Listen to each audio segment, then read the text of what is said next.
Welcome, everybody, to another episode of Beyond the Case, which is a podcast where global leaders from Harvard Business School's OPM community join in a personal capacity and they share the real decisions, life principles, and mental models that go behind building enduring companies. My guest today is Sudarshan. He leads EMA Partners across India, Singapore, and the UAE, and he sits on the global executive board. He's also an alumnus of the Harvard Business School's OPM program. I was introduced to him through another participant on my podcast, Samir Jain, and I'm grateful for that. Welcome, Sudarshan. How are you? Very good. Thank you, Sohin. And it's a pleasure to be on your show. Yeah, likewise, great having you. Could you introduce yourself to the audience and tell us about what you do? Great. So, no, thanks, Sohin, once again.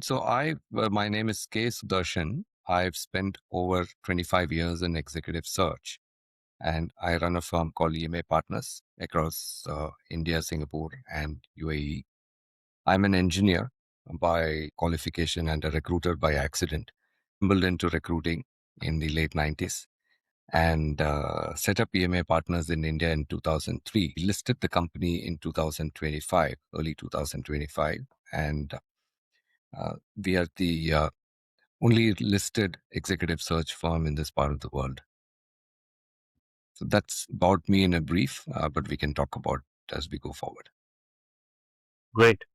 Congratulations on being listed and being the only one that's listed in India.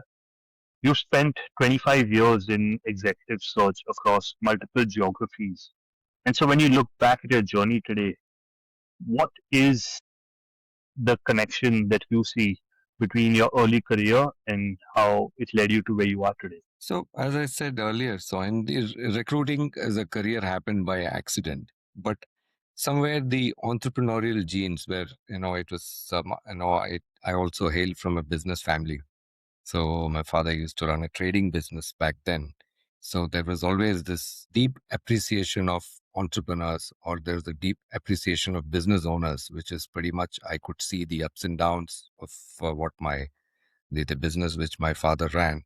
So that had an early impact in terms of even when I went to work for other organizations, the early part of my career. If you grow up in a business family, the orientation is somewhere there. And again, when it's a small business which is struggling in a city which is not a large city, it's a small city where I grew up in Coimbatore.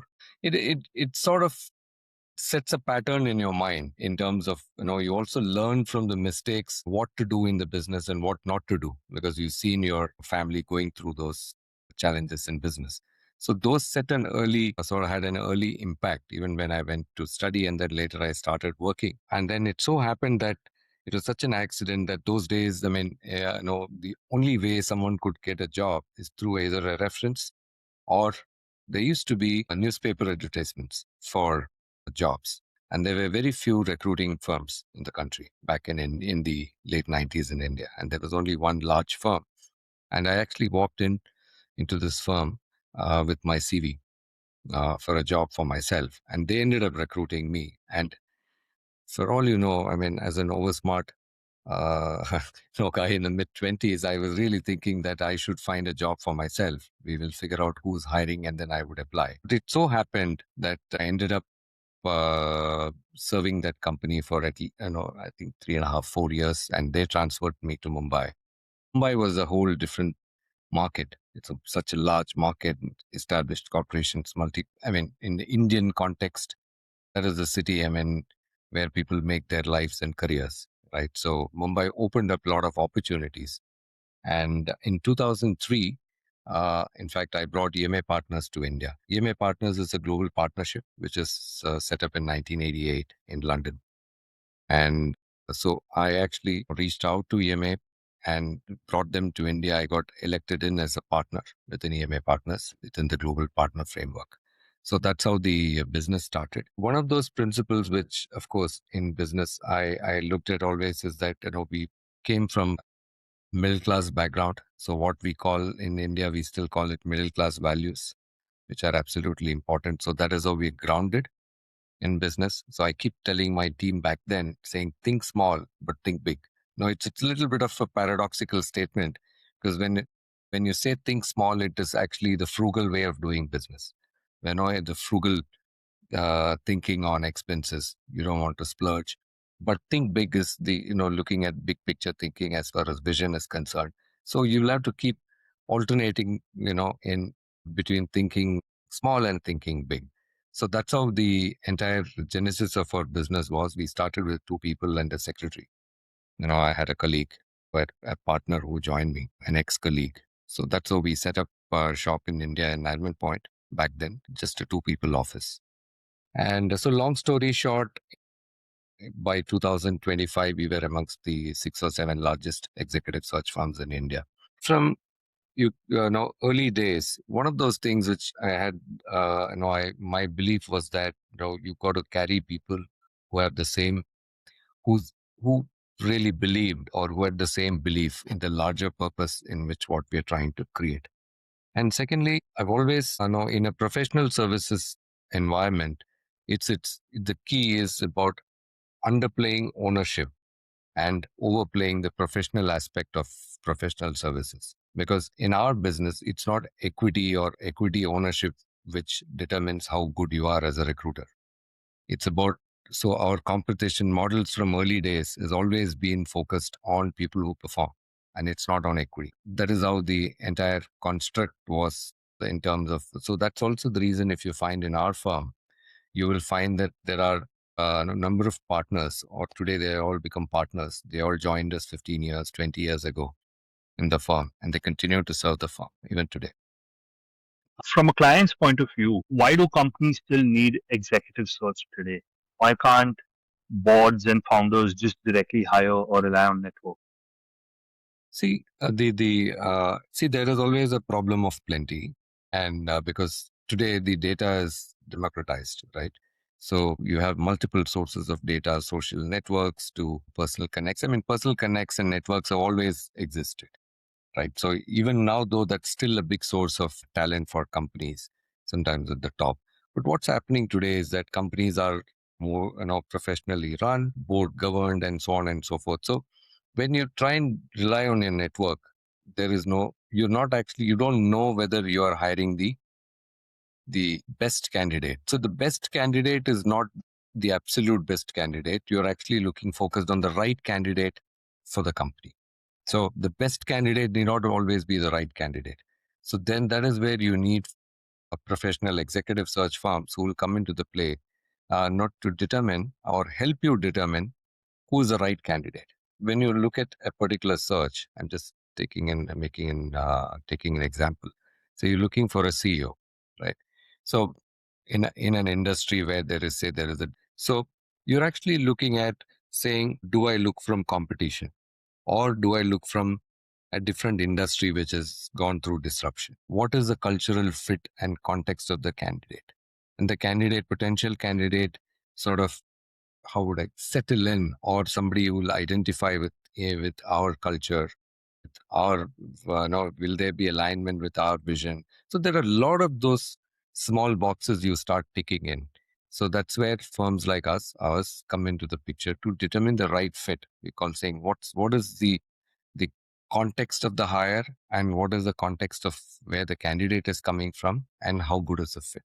So determining that, it's both a science as well as an art, as what we call in recruiting. What industries do you all focus on, and at what stage do you all start assisting companies? Is it at the earliest stages of maybe startup, or is this more so for mature companies? So it actually today, there are two types of companies, which are the Series B, Series C, or Series D funded startups, which pretty much have professional boards. They have investors. They act like large companies. So that is one set of clients. In the last 8-10 years, many of them have gone public in the last couple of years in India. You've seen them evolve through the from 2017, 18, or from, so that somewhere from, yeah, I mean, I'm talking about Flipkarts of the world, right? So they've all well-funded multi-billion-dollar valuations, and they've attracted talent. And then you have a mature listed company ecosystem, or large corporations in India, or conglomerates. I'm talking about, be it India, or if we operate, of course, in the Middle East as well as Singapore. So you have established corporations, which have a set pattern in terms of the way they hire and so on. So our clients actually span both the, in terms of either that's the what we call it, the new age digitally native companies or established companies. Some of them also getting into some of those businesses. So for recently, we've actually hired a complete leadership team for an established company which is funding a marketplace, in a digital marketplace in construction equipment or material. So we actually brought on board a complete team, a startup team, to build that business from ground. Then, of course, you have banks, financial institutions, the fintechs, and so on and so forth. So we work as a firm. We work across multiple verticals. They both be it industrial, manufacturing, to financial services, to technology. Digital is a big thing, right? So you're also focused either on business leadership roles, or you're also looking at functional leadership roles. And how does the client compensate your company? So typically, the our competition is we are a retained executive search firm, so we charge basis milestones or days, whichever comes first. So typically, our search fees are paid over three installments. So typically, the first tranche is paid when the client actually commissions us on a search, and the second tranche, the second tranche is paid on around day 30, and the final tranche is paid on day 60. So 60 days we are compensated while we run the process. And how long could it take on an average for someone to find a candidate through your firm? On an average, see, the process can get completed in about about 4 to 6 weeks in terms of the entire shortlisting and the interviews and the client offer negotiation and so on. And then the C-suite candidates could take anywhere between 3 months to 6 months to come on board, depending on where they are, or if you're getting them from competition, then you could have clauses like gardening leave coming into play and so on. So, executive search has put you in rooms with CEOs, board members, founders at different inflection points. What does that level of vantage point teach someone like you that most leadership roles may not teach? See, one thing I've actually realized, every company is vulnerable. Okay. Every founder is vulnerable. He could run a $1 million company or a billion-dollar, multi-billion-dollar enterprise. The vulnerabilities are the same. The founders are worried on talent. The founders are worried on business continuity, on markets. And so that is something which I've figured out. I don't want to, insecurity is a negative word, but vulnerable is rather a better word there. So people are critical for every business, whether you're a small company or a large company, only that the large company has better resources to withstand. But I've seen the same vulnerabilities in companies. So that is something which is actually not too many people realize. It always looks like business as usual when people leave large companies, but it's still unsettling. Professional services businesses are very people intensive and they're trust based.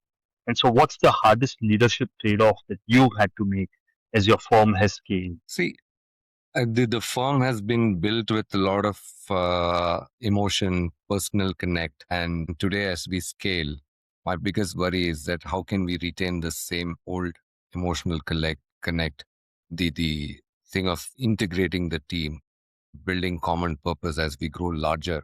I think that's been, as we transition from being a firm to a corporation or a company. So that's going to be the biggest challenge for companies like us, which are now listed, and we're looking at scaling, and we're looking at 10x in the next 5 years. And then second, of course, look, I mean, why did we list? We listed so that we could build a company in perpetuity. So this is something, a business which can outlast its founders. So we set up the company back then 23 years ago. But when we completed 20 years, we just asked the question, okay, first 20 was easy because you started without expectations, right? And after 20, you start thinking there's a bunch of, expectations are setting in. You got people who served the company for 20 years. And there is a responsibility that you show them the path for the next 20.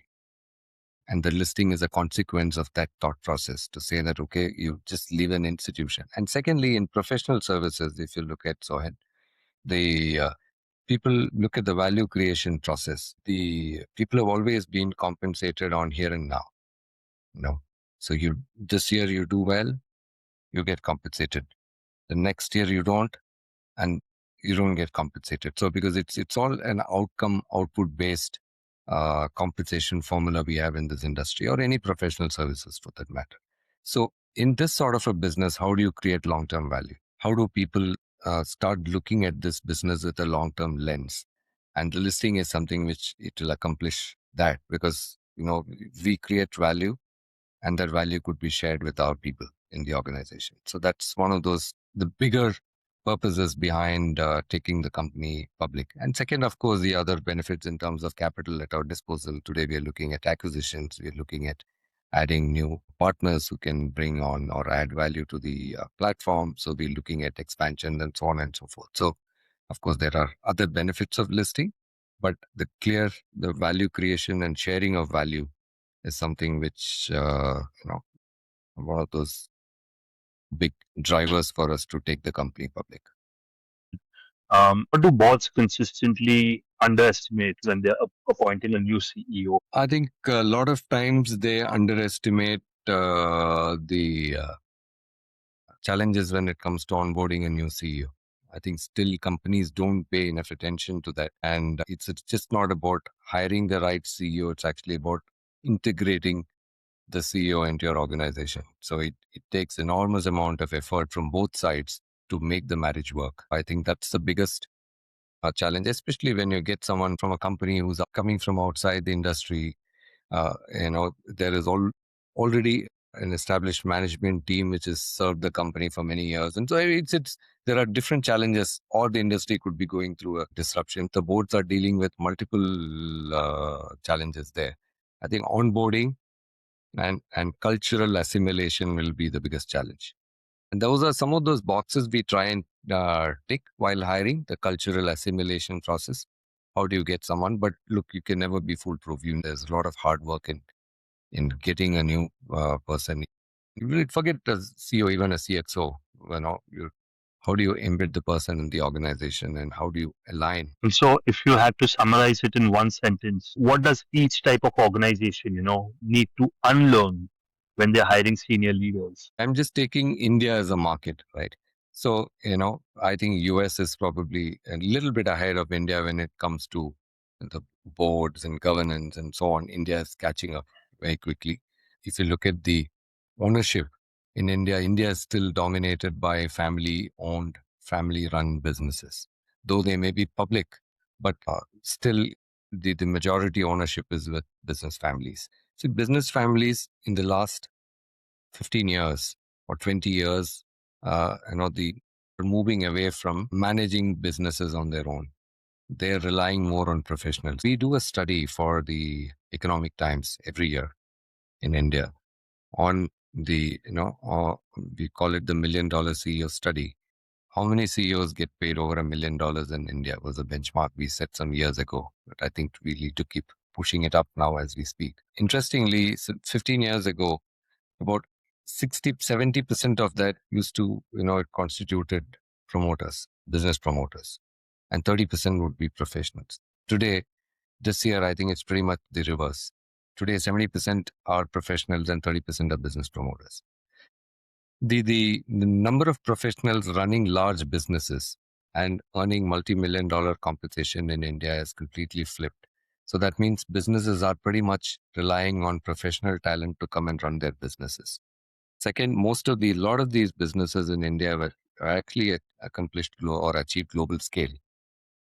So they can no longer be run by themselves. They need external help to run these businesses. So professionals are in demand, and so their salaries are going up. And companies are also sort of well governed. They're also sort of, in terms of more transparency, that the boards are, more demanding. Things are changing the way it is. So, there is a big shift happening in corporate India. So with all this happening, professionals are, uh, in great demand. So that is what actually keeps pushing the competition higher and higher. Actually, I know good times, bad times. I don't think CEO competition ever goes down. It only goes up all the time. Coming to your personal takeaways, when things aren't going well professionally, can you walk us through what anchors you? Is it processes, people, or perspective? I think perspective is very important. We have gone through a phase when COVID hit not long back. We don't want to go back to those days, right? So I think perspective is important in terms of uh, to say that, okay, we always keep looking at, say, where did we start, where did we come from, and where are we now? I think if you always go back to your roots, to say that, to keep that in mind, then I keep saying risk is a state of mind, right? So and these ups and downs are temporary, and it's just about not making such knee jerk react decisions when things are not going well. So it's so important. And second, I think you'll have to continue to trust people. So it's not that overnight people become bad if they have a proven track record. I mean, it's company. I mean, it applies to companies as well. So you need to have that slightly longer term view on people and talent. But having said this, in an environment where you're under scrutiny, performance is under scrutiny, and so on, the fuse is getting shorter all the time. I think good leaders find a way to sort of have that being, they have that perspective to say that, yes, sometimes people who are proven performers deserve a longer rope. As long as you have that in mind, it's something which, because people earn that over time through good performance. You're also a marathoner and fitness enthusiast. How has that shaped your leadership mindset? Yeah, I mean, it's all about long runs. It's interesting you asked this question. While running looks like a sport where there are a lot of people running with you in a marathon, but I've always realized that you pretty much run on your own.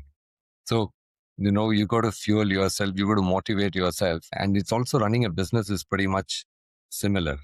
Or in your career, if you're there, while you can have as many mentors as possible, you can seek advice, take advice, give advice, but pretty much you're on your own. So while you take inputs and motivation from the surroundings, but pretty much you have to run your race.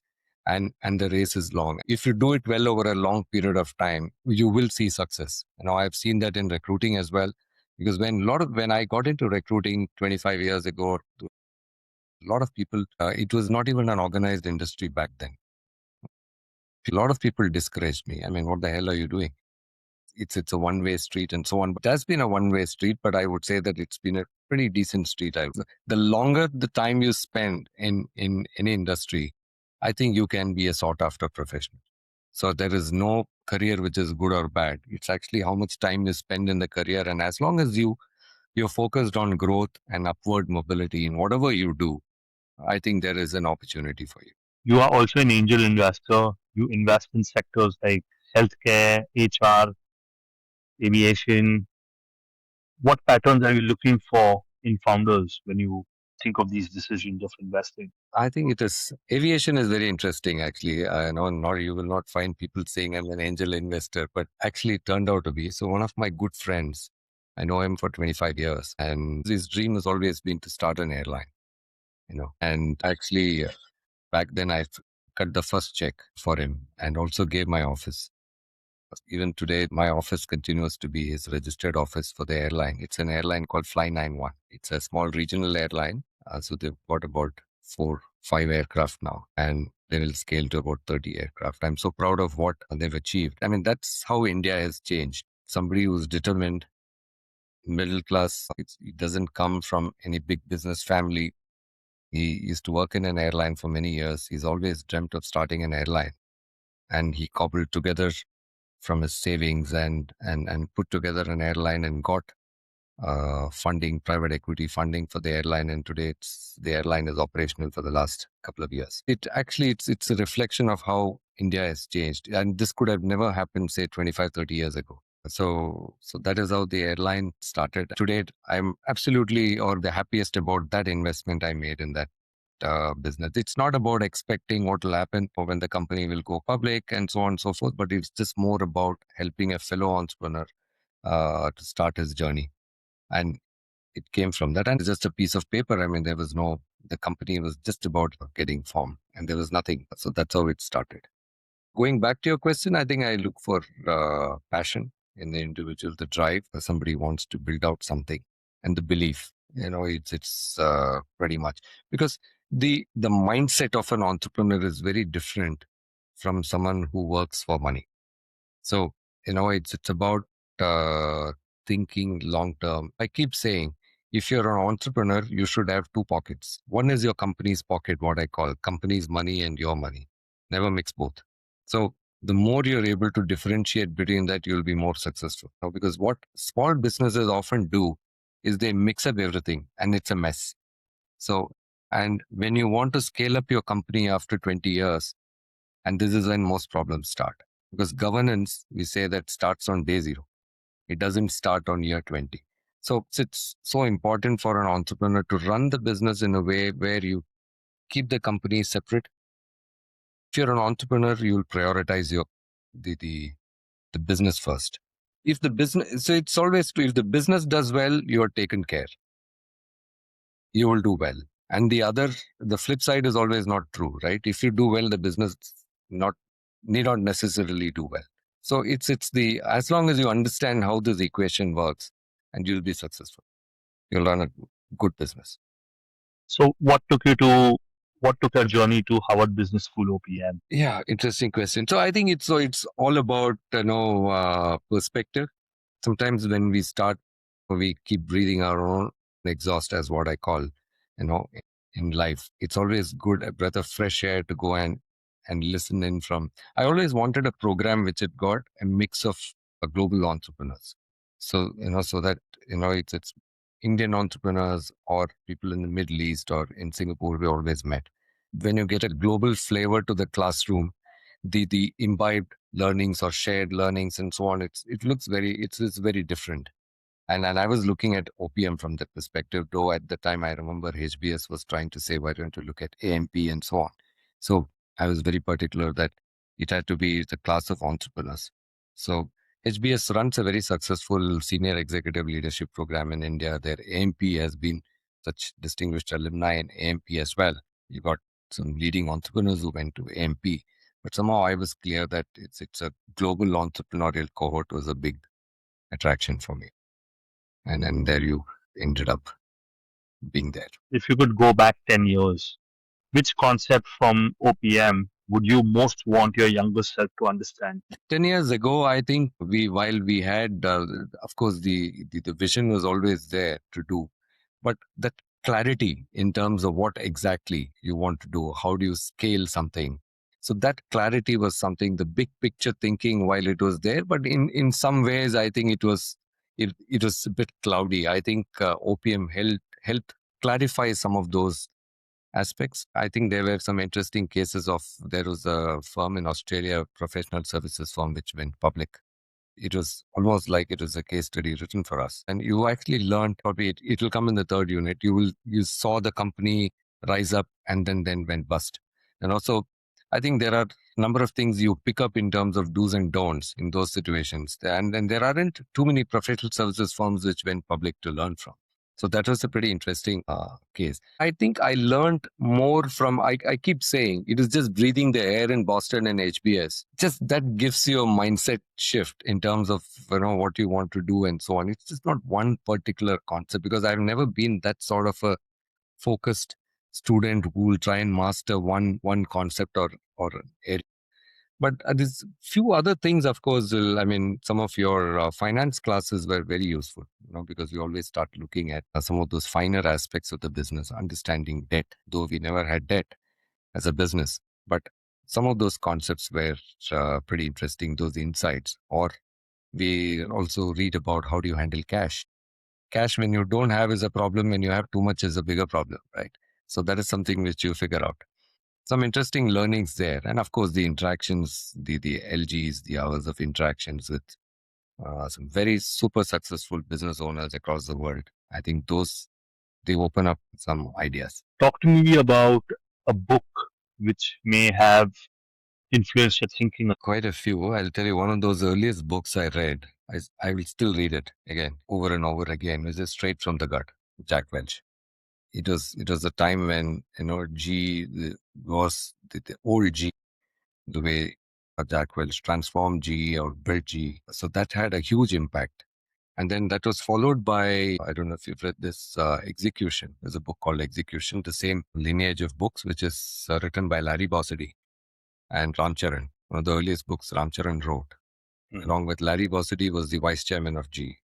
So again, an amazing book on saying how to get things done. Just not about conceptualizing and strategizing. It's actually putting strategy to work, how to get things done. And one of the recent books, of course, made a good impact was No Rules Rules by the Netflix founder Reed Hastings. So that's also an amazing book which talks of a lot of things as when you run a business, but you're not conscious about these things. But so when you actually put it on paper and then read about it, then you say, yeah, that's how it works. We speak about talent density. He speaks about talent density is basically about hiring great people and putting them together. You hire talented people in the company. These are two, three, I think, but I would think Straight from the Gut and Execution are some of those books which continue to sort of. I'm not a big fan of reading too much management theory. I like management theory in practice. So, which is really about reading about people who really run real companies. I think that's more interesting. That offers more interesting perspective. So, or even you should look at Richard Branson's autobiography is also fantastic, or Sam Walton's also something which it really gives you an insight. Or I like the Southwest Airlines, again, the story of Southwest Airlines, which again is an awesome story on running a frugal business and it customer focused, efficient business. So these are some of those businesses which sort of made a deep impact. Great. Finally, when you think about success today, how is your definition of success different from what it would have been 20 years ago? See, I think it's I never looked at the amount of money you make in the business or so on. I think for me, it's about, I keep telling my team, is the client respecting you? Is the client acknowledging the value you're adding? Oh, that is what you want out of a client relationship. Okay. If there is no respect, either you're not doing the job right or you're not working with the right client. So, then you walk away from such relationships, client relationships. So I'm always focused on saying, okay, can we build a credible business? Because our business is all about trust and credibility. We have a business which has got 70% repeat clients. We really value repeat business and long-term relationship with clients. So our focus is that, and we always maintain, till the time of listing, we never had numbers as a target. We only said we focus on the process. The outcomes are a byproduct. Financial outcomes are a byproduct of how good a process we run.